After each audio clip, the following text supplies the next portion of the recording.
Donc ce baptême, il agit en puissance, mais il n'agit pas encore dans toute sa force parce qu'il faudrait que l'enfant, en grandissant, s'approprie le baptême qu'il a reçu. Donc s'il ne s'est pas approprié de la grâce de son baptême qu'il a reçu bébé, eh bien le baptême, on lui perd toute son énergie. Enfin, ça ne veut pas dire que le jour qu'il revient à l'église, il va être rebaptisé. Mais ça veut dire que ce baptême qu'on lui donne, c'est un baptême en puissance.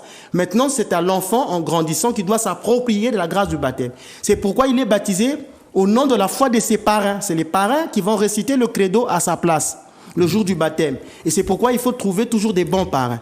Aujourd'hui, les gens, parfois, quand ils choisissent les parrains, ils les choisissent en fonction de l'argent. On le voyait souvent en Afrique. Ici, je ne connais pas totalement encore les réalités. Je viens d'arriver. Mais on va dire, ah, tel parrain, il a de l'argent. L'enfant, le parrain devient comme si c'était le père géniteur de l'enfant. C'est à lui maintenant de payer l'école. C'est à lui de payer les études de l'enfant. C'est pas ça le rôle du parrain. On peut prendre un parrain pauvre, mais qui est riche en foi. Il faut prendre un homme qui soit un modèle. On ne va pas prendre un parrain qui vit, par exemple, dans l'adultère.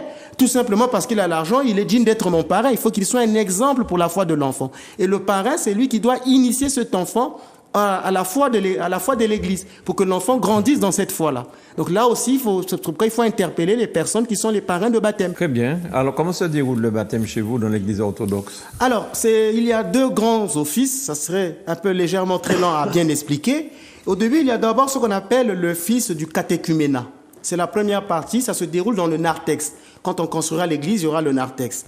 Donc, le narthex, c'est un lieu qui est à l'entrée de l'église, où on accueille même les futurs mariés. C'est là où se tenaient les pénitents. C'est là où se tient le baptisé. Dans le narthex, le prêtre va faire 3 choses. Il y aura l'imposition des mains